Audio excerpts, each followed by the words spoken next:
mewawancarai tentang hak-hak buruh yang ada di Indonesia, Pak.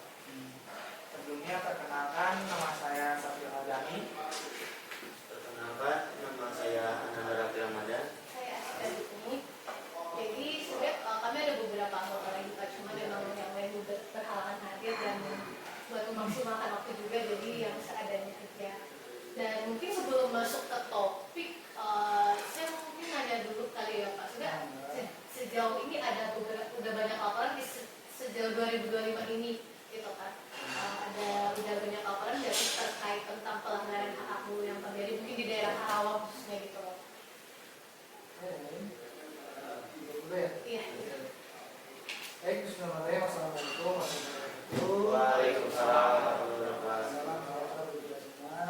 Saya selamat datang teman-teman dari MASIP Fakultas Teknik. Iya. Ini selamat datang ya, inilah tadi sudah diserahan tadinya ini adalah rumah besar kami, kepada kami. Itu memang ada yang lantai. Dan alhamdulillah dari lantai 1 sampai lantai 3 ini nggak pernah sepi setiap harinya. Saya sendiri Ridwan. Jadi kalau dari struktur LSM itu saya sebagai sekretaris eksekutif. Bisa dilihat strukturnya di sana. Oh iya. Saya eksekutif kedua. Karena yang sekretaris eksekutif itu ada di lantai 2. Kami di TV. Terus kemudian kebetulan karena LSM ini dia punya badan usaha. Karena gini, LSM itu harus berkembang dan bertumbuh. Nah, bagaimana kalau bertumbuh lalu dengan badan usaha? Jadi saya di badan usaha sebagai manajer marketing. Jadi kami mengelola satu perusahaan yang memang bergerak di sektor manusia, misal security, housekeeping, sehingga yang terbaru ada adalah cuma menarik juga. Jadi harusnya kalau persoalan buruh itu tanya ke serikat pekerja atau setidak-tidaknya ke dinas kerja. Tapi kok kenapa ke LSM? Ini kan timbul satu pertanyaan, kenapa kemudian yang menjadi sumber atau pemateri adalah LSM? Nah, menarik. Kalau tadi ditanya, katanya tadi nanya bahwa sudah berapa? Kira-kira sudah ada berapa aduan dari tahun 2020. Kalau boleh saya jawab, untuk di tahun 2025 di bulan Juni memang untuk kasus tenaga kerja ini belum ada. Tetapi 2024, nah ini tahunnya banyak pengaduan yang ini. Contoh, kita menangani aduan sengketa tenaga kerja di rumah sakit Mandailing. Terus yang berikutnya ada dia sebagai mekanik di, tahu nggak, Selamat Trans. Terus kemudian ada karyawan Tangsin. Terus ada, nah setidaknya 3 yang kita sudah selesaikan. Tangsin, alhamdulillah, yang tadinya di PHK atau pesangon selama itu kita kemudian menceritakan bagaimana kronologis sehingga yang bersangkutan bisa dijelaskan. Menariknya, sampainya adalah karyawan besar, tapi karena ada satu kesalahan dia diberhentikan, tapi yang akan berbeda. Jadi supaya kita coba upaya melakukan mediasi sampai ke dinas juga.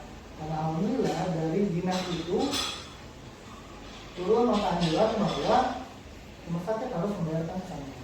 Nah, tapi saat ini rumah sakit masih belum mau nih. Gitu. Masih belum mau nih. Jadi itulah secara singkat kurun waktu dari 2024 di awal Januari sampai Desember berarti ada 3 2022.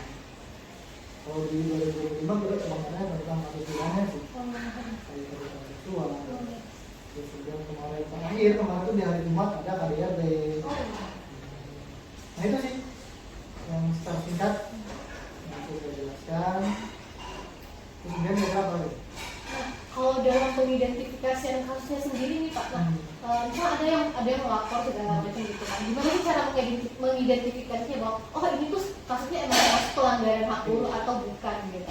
Banyak bagus. Jadi maka ketika berbicara pelanggaran buruh sebelumnya memang data yang paling tepat adalah di Komnas Kerja. Tetapi dengan segala perbatasan dari misal seorang guru kerja akses informasi sebetulnya susah, jadi agak sulit.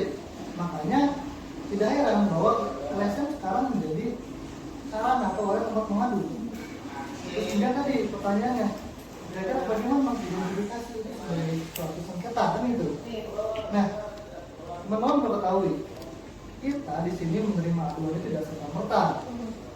Teman-teman bisa lihat di sana ada tim kajian. Nah, jadi pada saat masyarakat datang mengadu, entah itu informasi dari misal saudaranya, tetangganya, atau dari informasi dari sosial media, kita nggak tahu. Tapi mereka pada datang ke sini.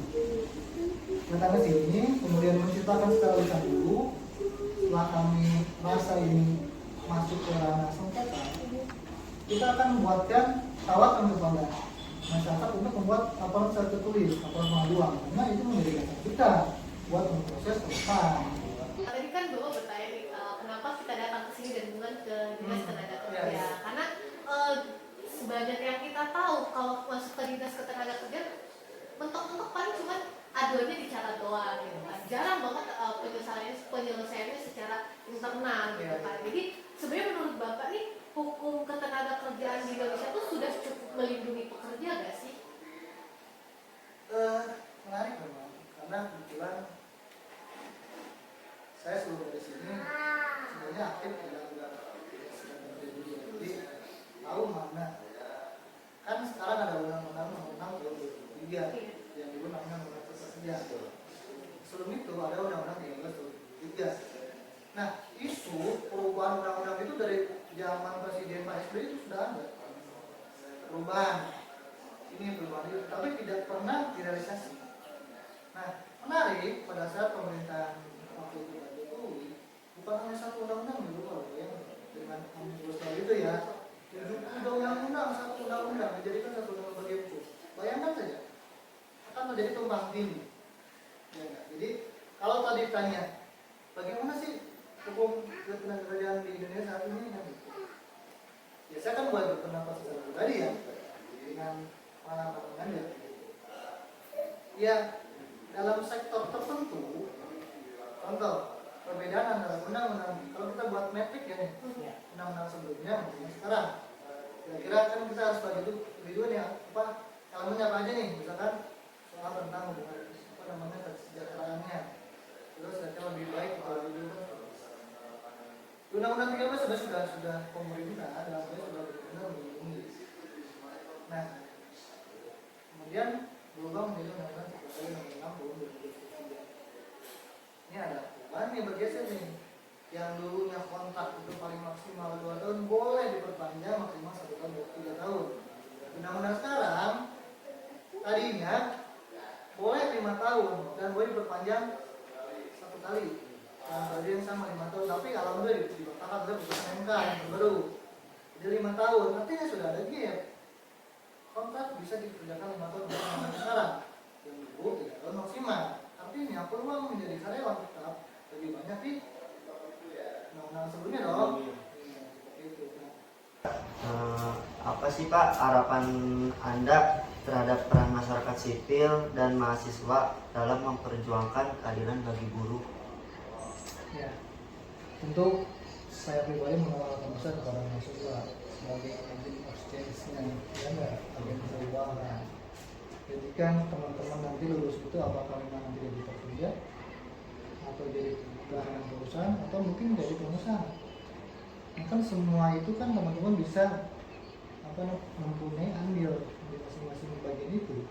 Tapi nanti ketika teman-teman dipercaya memegang kebijakan seperti kebijakan, ya bagaimanapun antara pelaku usaha ataupun pemberi kerja itu kedudukannya selalu lebih tinggi daripada yang diberi kerja. Artinya secara hubungan hukum ada ketimpangan. Di sini pekerja, di sini pelaku usaha. Karena dia akses modal tinggi, tentu dengan akses modal tinggi dia bisa mengakses pun lebih luas dan lebih gampang dari bank yang bukan dari. Nah, karena teman-teman ketika dipercaya memegang suatu kebijakan, ya harus hadir negara di masyarakat itu. Bukan hanya sekedar membuat aturan, tetapi bagaimana menegakkan, melaksanakan dan harus menjamin ini harus sesuai dengan aturan yang ada. Jangan sampai dibuat kan sebuah undang-undang itu harus berdaya guna, bukan hanya sekedar dibuat, tapi harus berdaya guna masyarakat ini memahami dan melaksanakan undang-undang khususnya di sektor ketenagakerjaan. Sampai detik ini ya masih masalahnya itu aja. Ya bilang tadi soal satu kerja, upah, jaminan kesehatan, jaminan kerja, itu dari dulu. Jadi kita tuh sebenarnya nggak kemana-mana. Dari dulu tuh itu ya nggak. Karena memang karena saya bisa jawab, sebenarnya memang dulu ya sering di dunia ini gitu. Jadi masalahnya itu aja sih. Nah perlu dikuasai itu kalau mau ngerti soal tenaga kerja, 3 paket undang-undang harus teman-teman kuasai. Undang-undang nomor 21 tahun 2000 tentang tenaga kerja, Undang-undang nomor 13 tahun 2003 tentang tenaga kerjaannya, Undang-undang nomor 4 tahun 2002 itu Undang-undang nomor 2 tahun 2024 itu tentang soal ketika terjadi sengketa, namanya PPHI, Pengadilan Perselisihan Hubungan Industrial. Kalau di Jawa Barat ada di Bandung. Nah itu teman-teman harus kuasai. Kalau nanti terjun ke dunia industri nih, 3 paket undang-undang. My mother, she's blind in one eye and she can shit better than that. Watch it. That's worthy now.